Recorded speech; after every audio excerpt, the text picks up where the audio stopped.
Aku bagaimana bisa menegur anakku, sedangkan aku dulu juga melakukan yang sama.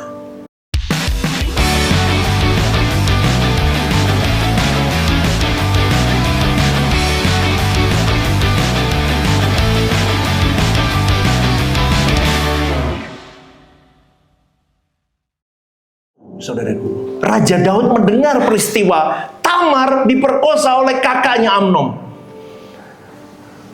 Dan ia menjadi sangat marah. Menjadi apa?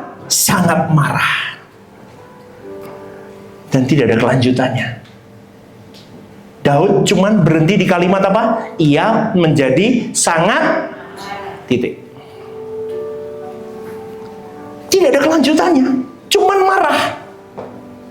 Hanya ia menjadi sangat marah.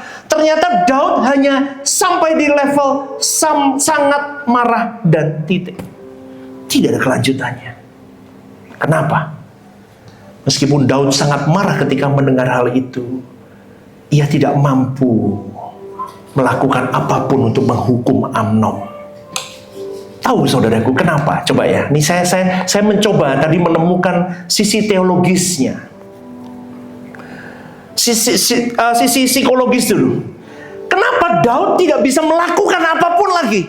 Dia seperti sapi ompong yang diam. Dia cuma marah. Kenapa kau lakukan itu? Dan cuma that's it. Dia tidak bisa menghukum Amnon. Kenapa? Karena pertama, dengar. Perasaan bersalah dan tidak berdaya di dalam moralnya. Kenapa? Karena Daud pun bersimbah dosa karena dia mengambil Batseba. Jangan ngerokok. Loh, bapakmu ngerokok. Papa aja ngerokok. Kamu ngelarang aku ngerokok. Ngerti gak sih?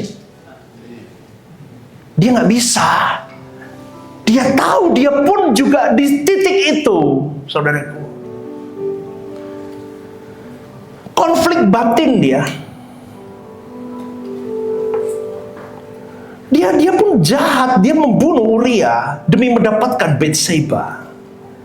Meskipun dia sudah bertobat, saudaraku, secara teologis, tapi dosa itu menciptakan rasa tidak layak moral untuk menghukum orang lain, terutama anaknya sendiri. Lah, wong aku aja tidak bersih. Aku bagaimana bisa menegur anakku, sedangkan aku dulu juga melakukan yang sama. Itu loh, Daud jadi diam, jadi sapi ompong dia gak bisa apa-apa.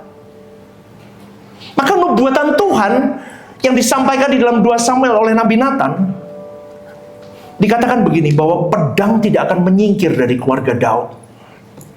Makanya minggu lalu saya ngomong kan, karena satu kesalahan seorang Daud membunuh Uria dan mengambil Batseba, maka di depan mata Daud dia akan melihat keturunannya saling membunuh, saling banyak yang mati di depan dia. Itu konsekuensi yang harus dia pegang. Meskipun Daud itu istimewa di mata Allah. Kenapa? Karena Daud melo sama bapaknya, sama Tuhan. Dia melo. Dikit-dikit dia nangis. Dikit-dikit dia buat mazmur sama Tuhan. Dikit-dikit dia meranakan hatinya kepada Elohim Yahweh. Allah tahu, tapi konsekuensi dosa harus jalan.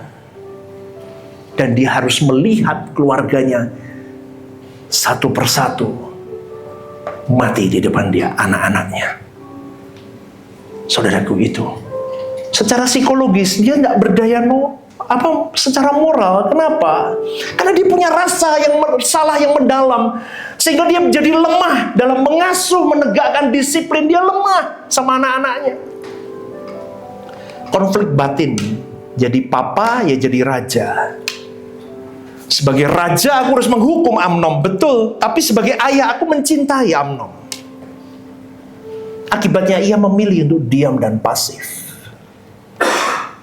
Dia berharap waktu yang akan menyembuhkan atau menyelesaikan semuanya. Saudaraku, gambaran keluarga Daud ini, itu gambaran kita juga loh seringkali. Makanya saya selalu ngomong apa, jadi papa yang benar. Jadilah imam yang benar. Kamu mau bawa keluargamu kemana? Itu dimulai dari seorang papa yang takut akan Tuhan. Ibadah Suara Kebenaran, setiap hari Rabu, jam 6:30 malam, di Gereja Sentral di Mall Lantai UG. Ibadah raya setiap hari Minggu, jam 10 pagi, di Gedung Gereja Sentralan Mall Lantai UG, disertai ibadah anak dan teens. Home Usia Indah, setiap Jumat Minggu kedua, jam setengah 6 sore, di Gedung Gereja. Ajak rekan dan saudara Anda untuk bergabung bersama kami.